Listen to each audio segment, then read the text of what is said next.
안녕하십니까. 개인회생위원 법원 출신 법무사 남태영입니다. 오늘은 개인 파산 절차를 준비하시거나 이미 진행 중인 분들이 꼭 알아야 할 아주 중요한 판례 하나를 소개해 드리겠습니다. 바로 채권자 목록에 채권을 누락한 경우 누락된 채권도 면책이 되는지 여부에 대한 대법원 판례입니다. 많은 분들이 면책이 되지 않을까 걱정을 하십니다. 결론부터 말씀드리면 고의로 누락한 게 아니라면 괜찮습니다. 오늘 소개해드릴 대법원 판례가 그 법적 기준을 제시한 중요한 판례입니다. 대법원 2005-765005 사건입니다. 이 판결은 파산자가 채권자 목록에 채권을 기재하지 않고 누락한 경우에 그 이유가 고의였는지 실수였는지에 따라 면책 여부가 달라질 수 있음을 분명히 했습니다. 사건 개요를 살펴보면 다음과 같습니다. 이 사건에서 파산 채권자 중에 우리 은행이 있었고 채무자는 이 은행에 대해 두 가지 채무가 있었습니다. 하나는 신용카드 채무이고 다른 하나는 담보대출 채무였습니다. 그런데 채무자는 채권자 목록에 신용카드 채무만 적고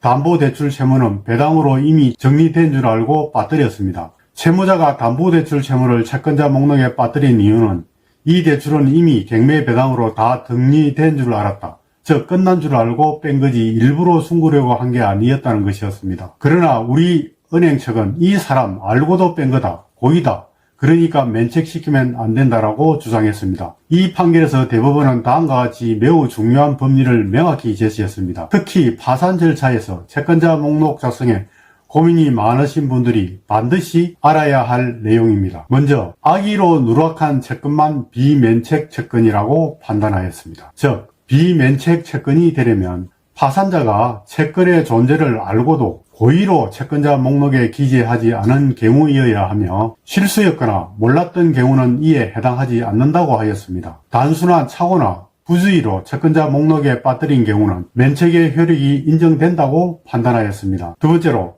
가실로 인한 누락은 책임을 묻지 않는다고 판단하였습니다. 채무자는 해당 담보대출 채무는 이미 경매 절차에서 배당으로 모두 변제된 걸로 착각하고 동일한 채권자인 우리은행에 대한 다른 채무인 신용카드 채무는 목록에 포함시켰습니다. 즉 채무자는 이 대출은 끝났다고 생각하였고 고의로 누락한 게 아니다라고 주장하였습니다. 대부분은 비록 파산자에게 과실이 있었다 하더라도 채권 존재의 자체를 인식하지 못한 상태에서의 누락은 악의로 볼 수 없다.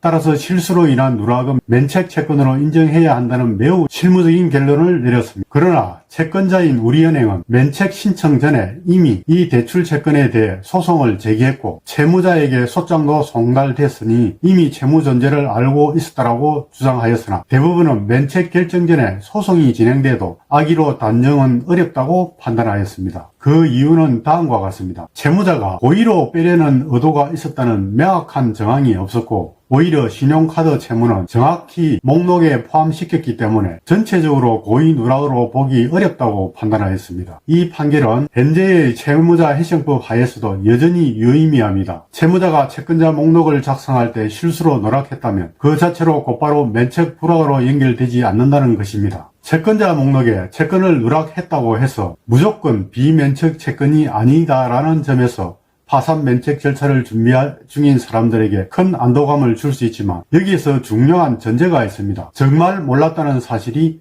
객관적으로 입증되어야 한다는 점입니다. 구체적인 실무상 기준을 살펴보면 먼저 단순 실수로 볼 수 있는 사례로는 오래전 거래로 기억이 희미한 채권으로 예를 들어 10년 전에 연체가 시작된 소액 대출이 추심도 없이 조용히 넘어갔다면 채무자는 이를 잊을 수 있었고 이 경우 실제로 몰랐다고 볼 수 있는 여지가 큽니다. 그리고 채권 양도 등으로 채권자가 바뀐 경우에 원래 채권자는 A 카드사였는데 그 후 B 자산관리회사로 넘어간 경우에 채무자는 새 채권자의 이름을 모를 수 있습니다. 이때 채무자는 A 카드사는 명부에 기대했지만 B사는 누락한 상황이 발생할 수 있습니다. 이런 경우는 실수로 볼 수 있는 여지가 있습니다. 반대로 아래와 같은 상황에서는 몰랐다는 주장이 받아들여지기가 어렵습니다. 소송이 진행 중이었거나 판결문을 받은 경우 소송 당사자로 참여했거나 판결문, 지급명령 등이 집으로 송달되었다면 그 채무는 몰랐다고 보기 어렵습니다. 실제로 판결이 확정되었음에도 해당 채권을 목록에서 누락했다면 고의적 누락으로 판단될 수 있습니다. 그리고 내용 정리나 독촉장을 수차례 받은 경우로